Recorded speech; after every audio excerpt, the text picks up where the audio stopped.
Salam sejahtera, kami merupakan pelajar PPSMP Ambilan Jun 2022 dari IPG KIK akan membentangkan KPPP yang melibatkan khusus GPPP 1092 iaitu Penhantar Pengajian Pendidikan dan GISC 1082 iaitu isu semasa dan cabaran masa depan.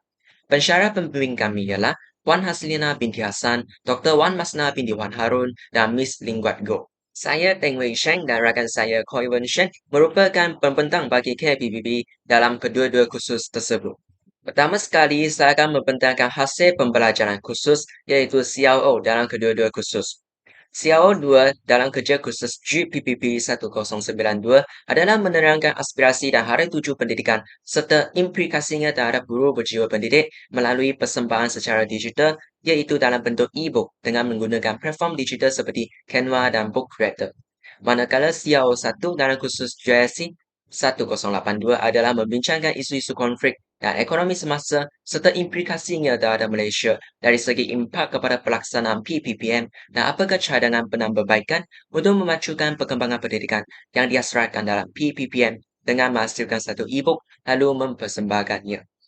Kedua-dua CRO telah membentuk satu big idea iaitu ekonomi mampan pemangkin kecemerlangan pendidikan. Kegemilangan dan kecemerlangan pendidikan di sebuah negara sudah pasti dapat dicapai dengan adanya kemajuan ekonomi yang mampat. Berdasarkan big idea tersebut, maka wujudnya essential question.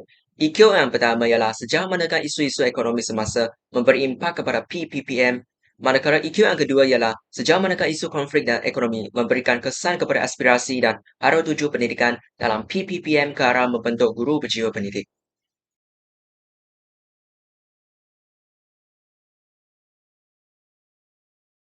Pada C yang pertama iaitu kolaborasi. Kolaborasi merujuk kepada sama antara pelajar dalam menyelesaikan tugasan. Sebagai contoh, proses penghasilan e-book, kami telah mengadakan perbincangan bersama rakan sepasukan di bawah talian melalui aplikasi telekomunikasi seperti WhatsApp ataupun Telegram. Kami telah membuka satu grup perbincangan khusus untuk setiap projek yang dilaksanakan. Di situ, kami telah saling berkongsi idea ataupun info tambahan dengan menghantar pautan YouTube ataupun laman web. Selain itu, kami juga membahagikan tugasan kepada beberapa bahagian berdasarkan subtopik untuk memberikan setiap ahli melibatkan diri secara langsung dalam tugasan. Akhirnya, pembentangan kami disiapkan melalui pengintegrasian aplikasi Book Creator. Gambar yang saya dipaparkan di sini merujuk kepada aplikasi teknologi yang digunakan sepanjang ini. Pihak kami juga mengadakan program kolaborasi bersama warga IPG Pendidikan Teknik dan Kampus Perlis. Seterusnya, elemen C yang kedua iaitu komunikasi. Komunikasi sepanjang secara atas talian melalui aplikasi Google Meet. Selain itu, kami juga berbincang tentang refleksi semasa baru tamat kuliah untuk membuat satu kesimpulan tentang apa yang telah kami belajar. Selain itu, kami juga mengadakan temu duga bersama senior. Proses ini telah menunjukkan kemahiran komunikasi tinggi siswa guru. Kami telah berjaya mengintegrasikan teknologi terkini dengan menggunakan aplikasi CapCut untuk mengedit video temu duga. A56C yang ketiga ialah citizenship iaitu kewarganegaraan. Dalam menyelesaikan kerja khusus ini, kami memahami dengan lebih mendalam tentang bagaimana isu-isu ekonomi membawa pengaruh kepada perkembangan PPPM dalam sistem pendidikan negara kita. KPPP ini memberikan kami lebih prihatin terhadap masalah dunia nyata yang rumit dan kesannya terhadap kelestarian pembangunan sistem pendidikan Malaysia dan akhirnya memberangsangkan semangat ciptakan negara. Seterusnya, elemen C yang keempat merujuk kepada elemen pemikiran kritis.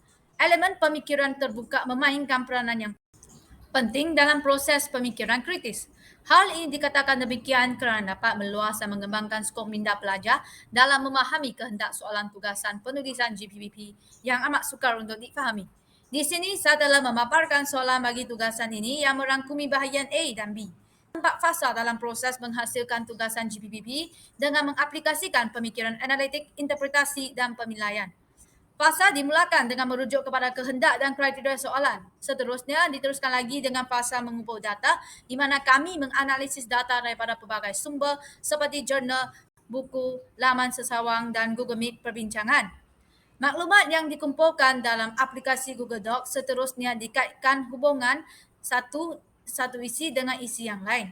Di samping itu, pencara juga menyediakan aktiviti yang merangsang pemikiran kritis melalui aktiviti multimedia interaktif seperti puzzle. Terdapat 4 subdimensi dalam sasiah iaitu belajar cara belajar, kecekalan, ketabahan, ketekunan, ketahanan, pemanfaatan digital, pengetahuan diri, tanggungjawab integriti sepanjang pembelajaran. Sifat berdikari dapat dicerminkan dalam proses membahagikan masa dan merancang aktiviti seharian semasa menyiapkan kerja khusus tepat pada masa. Bertanggungjawab dilihatkan semasa menghantar dan menyiapkan tugasan yang diamanahkan. Prihatin pelajar apabila mengambil inisiatif serta mengambil tahu tentang penguasaan rakan terhadap sesuatu topik dan memberi bimbingan kepada rakan tersebut. Seterusnya saya akan menjelaskan berkaitan dengan model 3R. Model 3R merujuk kepada RIGO, Relevance and Relationship. RIGO merangkumi 6 tahap dimulakan dengan pengetahuan, kefahaman, aplikasi, analisa, sintesis dan penilaian. Pelajar telah berjaya memenuhi kriteria RIGO semasa dalam proses menghasilkan pembentangan menerusi aplikasi Book Creator. Merujuk dalam taksonomi Bloom pengetahuan telah mencapai tahap yang paling tinggi iaitu pemikiran kreatif. Tugasan GPPP telah dipersembahkan dalam bentuk flipbook interaktif melalui apps Book Creator. Flipbook interaktif ini membolehkan kami memasukkan elemen audio seperti voice recording, elemen visual seperti YouTube, video, kuis dan permainan di atas talian. Aplikasi ini berintegrasi bersama dengan aplikasi Canva. R yang seterusnya merujuk kepada relevance.